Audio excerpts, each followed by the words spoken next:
vedare tinokuchingamidzai zvekare kune chimwe chirongwa pano paZim Facebook Secrets and Confessions. Tadzoka zvekare nemamwe mamessages. Regedzai tibva tapinda mumamessages edu atadzoka takakubatirai. Message edu yekutanga yakamira sekudai so: hanzi makadii zvenyu mukoma Nashi, ndinokumbirawo kuti munge muchizondiposterawo nyaya yangu.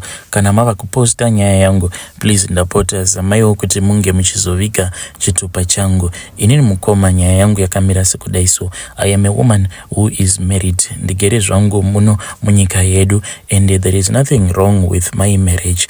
God blessed me with a beautiful husband.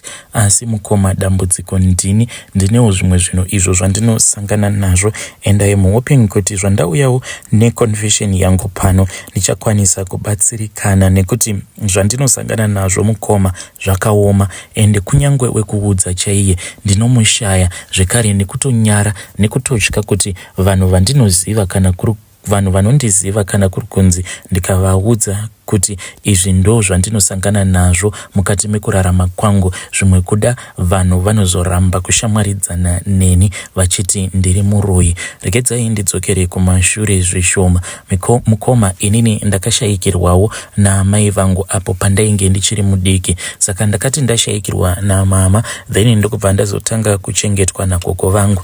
Asi gogo vangu ava munhu ainge achitotyiwa nekuda kwekuti gogo vangu munhu aibata-bata. Kunyangwe ivo gogo vachizofa, vakatofa vaenda panext door, vainge vaenda kuti vange vachienda kunobata mabasa avo euroyi, ende gogo vangu vakangofa vaine chipikiri icho chavainge vachingonzi hanzi vakasangana nezvepamusha ipapo apo pavainge vaenda kuti vange vachienda kunobata mabasa avo eusiku, ndokubva vazorovererwa chipikiri mukoma. Ndo mavigiro akaizoitwa gogo vangu, vainge vatori nechipikiri chainge chakanyura mumusoro mavo chiri nechepahuma apa. Saka gogo vangu vachibata-bata kudaro, ivo vane zvinhu zvavaipota vachindipa, vaikwanisa kungondipa chuma, so vobva vanditi tora chuma ichi enda unochisungirira pamuti wakati. Nekufamba kwenguva mukoma, ndakazotanga kuita zvivindi zvekuti ndinge ndichivhura kana kubhedhenyura tumapepa uto tunenge twakasungirirwa pazvuma izvozvo. Ndaibva ndatoona kutoti izvo zvaritori kana zita remunhu anenge achigara munharaunda imomo, then mamwe mazita acho ainge ari evanhu avo vanenge vachirakidza kuti vanhu vanenge, then mamwe mazita acho ndainge ndisingazivi kuti ainge ari mazita anani, but ndainge ndichingofungidzira kuti vanhu avo vainge vachimbouya vachibatsirwa nagogo, because vamwe vanhu vaingoti kana vauya kuzobatsirwa nagogo, then immediately after gogo ndo pavaibva vazondipa zvuma izvozvo zvinenge zviine mazita anenge akanyorwa, vachinditi ndinge ndichizoenda kunorasa zvuma izvozvo. Mukoma, nekufamba kwenguva ndakazongotanga kungorota. Ndairota danwa panze nagogo, ndaitozomuka mukoma, ndobva ndatoona kutoti ndinenge ndabuda mumba. Ndaizoti kana ndikabvunza gogo kuti ko gogo tiri kutsvakei panze, uye zvekare ko ndabuda seiko mumba mandanga ndakarara, because tarirai kuti door rakavharika. Then ivo gogo vaingoti kana ndikabvunza zvose izvozvo vaibva vati unotaurisa iwe, uchandinetsa. Then vaibva vazongondivhara kufesi kwangu, ndobva ndazotongopatika kunze kunenge kwatoyedza.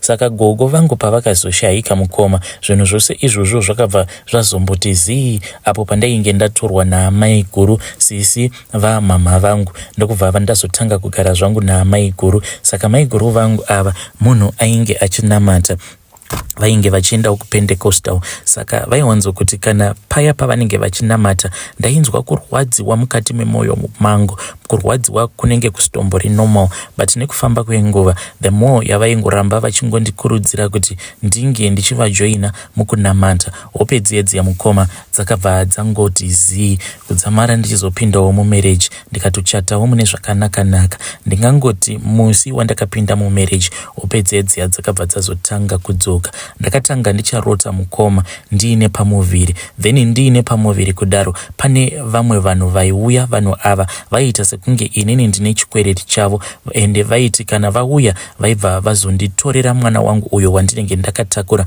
mudumbu. Zvose izvi mukoma zvakaitika kusvika mimba yangu yapinda mu5 months, ndo pandakabva ndazoita miscarriage. Ipapo ndakati ndaita miscarriage, on that same night ndakabva ndazoona vanhu vaya vauya zvekare vakabva vati wabhadhara chikwereti chako, now unokwanisa kuchiita vamwe vana. Ende mukoma ndakabva ndakasika zvekare ndikabva ndaita pamuviri. Ndakati ndaita pamuviri kudaro mukoma ndiye akazova first born wangu, just like I had been told in my dreams kuti now wava kukwanisa kuita vana.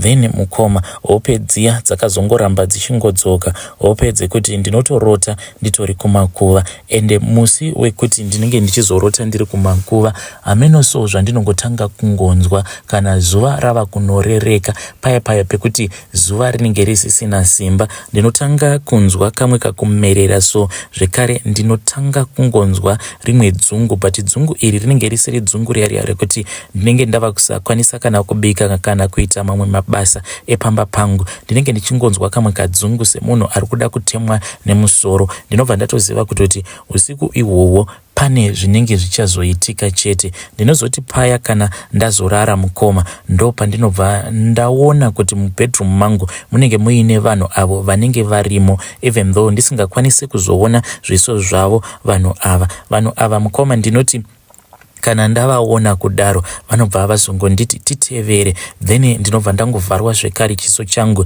semavharirwo awo andainge ndichiitwa nagogo vangu. Pandinozopepuka mukoma ndinobva ndaona ndiri kumakuva ikoko. Tinoenda kumakuva akasiyana siyana, but tinowanzokushanyira makuva awo epambudzi, nekuti uko kunongogara kuchivigwa vanhu almost on a daily basis. Saka zvinhu zvacho mukoma handitombonzwisisi kuti zvinoitika ndiri kuhope here kana kutoti mukushandiswa kwangu ikoko kwandinoitwa ndinotoendeswa kumakuva ikoko physically. Because chinondinetsa ndechekuti kana kuine kachando, munoona kachando kaya kanorova kana kunze kwava kunoyidza, ndinotomuka ndichitobvunda ndichitonzwa kutoti makumbo angu awa anenge akaoma nechando. Then zvimwe zvakamboitika mukoma ndezvekuti takati taenda kumakuva ikoko, then vanhu vaya avo vanoratidza kuti ndo vanondishandisa, vandisingakwanise kuona zviso zvavo, vakabva vangonditi tiza navowo vakabva vatanga kutiza, because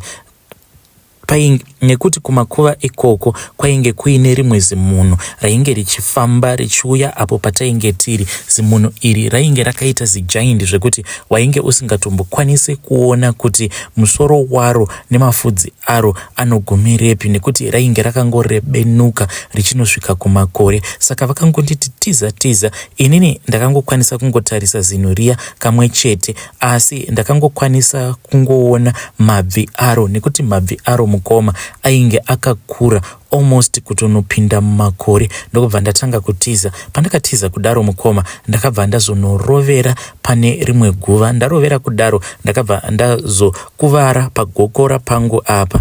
Then ndichinopepuka mukoma ndakabva ndatoona kutoti pagokora pangu apa painge patori neropa iro rainge richibuda. Saka zvinhu izvozvo zvakaitika mukoma zvakandivhundutsa. Kunamata ndinonamata, in fact kuchechi kwatinonamatira uko nditoriwo nechinzvimbo. Ndambozama hama dzangu kuti ndinge ndichinamatirwa, asi mukunonamatirwa kwangu handizodudzi zvangu kana ndikakumbira deliverance kuti deliverance yandiri kuda iri pamusoro pei. Asi still mukoma makore ari kungofamba apa ndiri kungoona kuti panapa ndiri kushandiswa. I can't even enjoy chinhu chinonzi upenyu, nekuti ndinongoti kana ndikaona kuti zuva rava kunorereka ndinobva ndatoziva kuti nguva yangu iya yekuti ndinge ndichitanga kushandiswa inenge yakwana. Mukoma nashi ndinokumbirawo kuti mundiposterewo nyaya yangu, asi please musazosharewo voice note rangu with anyone. Handidi kuti voice note rangu ringe richizotanga kutenderedzwa paWhatsApp.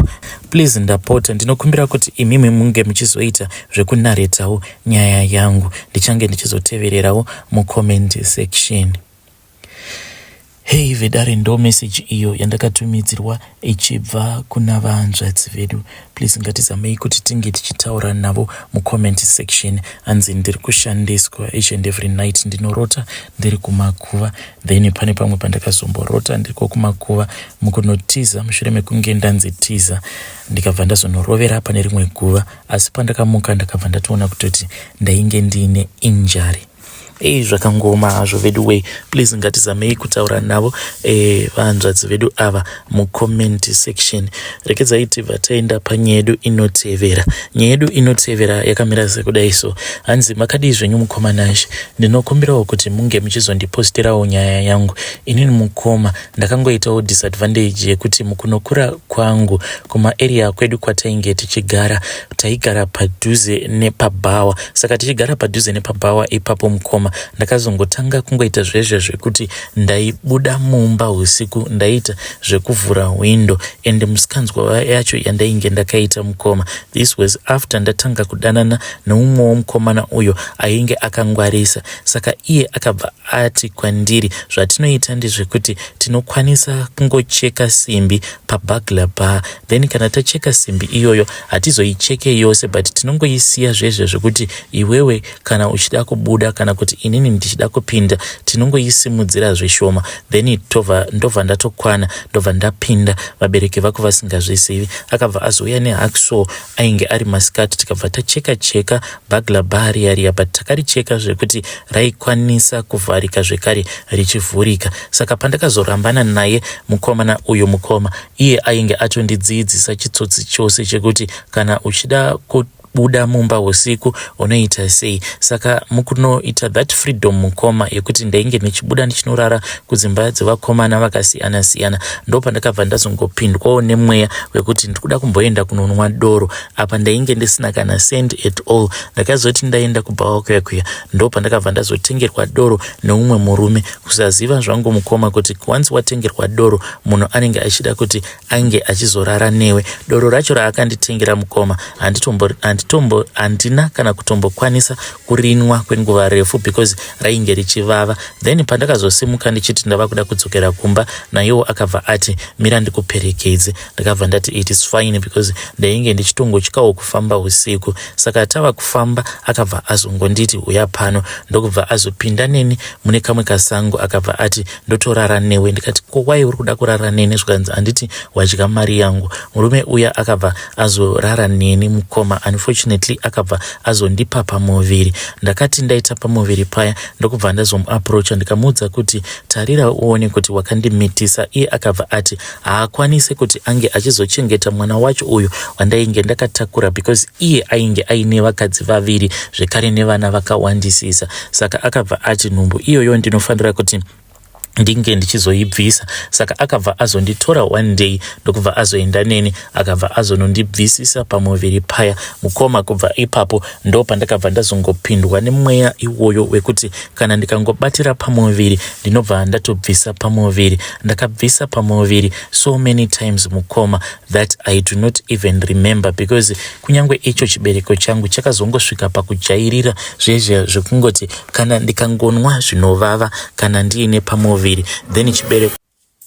then icho chibereko changu chaibva chatongoregedza ndobva ndatoita miscarriage. Saka nguva yose iyo mukoma pandainge ndichibvisa mimba dzose idzi ndainge ndichingozviudza kuti handimbofi ndakapinda mumarriage because kumaraini kwandinobva inini vanhu vainge vachitongonditi waga. Saka ani nani zvake uyo aiona ndichidanana nemwana wake aibva atouya pamba pedu obva atanga kupopota nekuti hakuna aitarisira kuti inini ndinokwanisa kuzoita muroora neizvo zvandainge ndichiita zvekudanana nevarume vakawanda zvekare nekupinda mumabhawa mukoma. Nekufamba kwenguva Mwari vakabva vazondinzwira nyasha, ndikabva ndazosanganawo nemurume akandida, akangondidawo but iye ainge asingazivi mabasa angu erima awo andainge ndakaita. Saka neniwo pandakaona kuti kumaraini uko kwandakazononyengewa.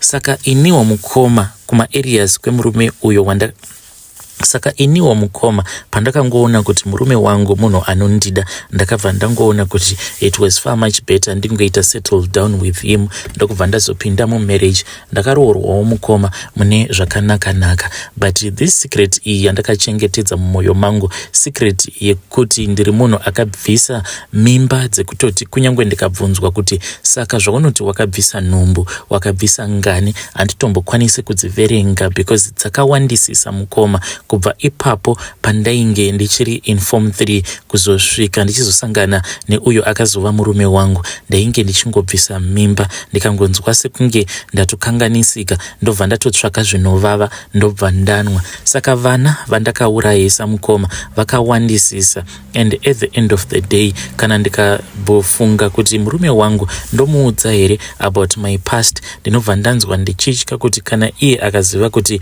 mukadzi uyo wandakaroora munhu ane ropa riri mumaoko ake, munhu akauraya vana vake avo vaaifanira kuti ange achizozvara, ndinobva ndanzwa ndichipindwa nekutya kuti zvimwe kuda kana ndikamuudza izvozvo anobva anditi inini ndiri mhondi. Saka at the end of the day mukoma, secret yangu iyi inongogara ichingondishungurudza, ichingondidya mumwoyo. Dzimwe nguva handitomborari because kana ndikangotanga kungofunga kuti saka paya ndainge ndichitouraya vana vangu, especially now kana ndikatarisa vana vangu, ndinobva ndatanga kuti saka izvezvizvi ndingadai ndine vana vangani, ndingadai ndine vana vangu vaya vandakauraya. Saka zvinhu zvekuti zvinondishungurudza mukoma, zvinondishayisa mufaro, and I just hope kuti pamuchazopostawo nyaya yangu kana kuri kunziwo kune munhuwo akamboitawo izvi zvekubvisa pamuviri, ndinokumbirawo kuti ange achingondiudzawo kuti how do you comfort yourself, kugara uchingoziva kuti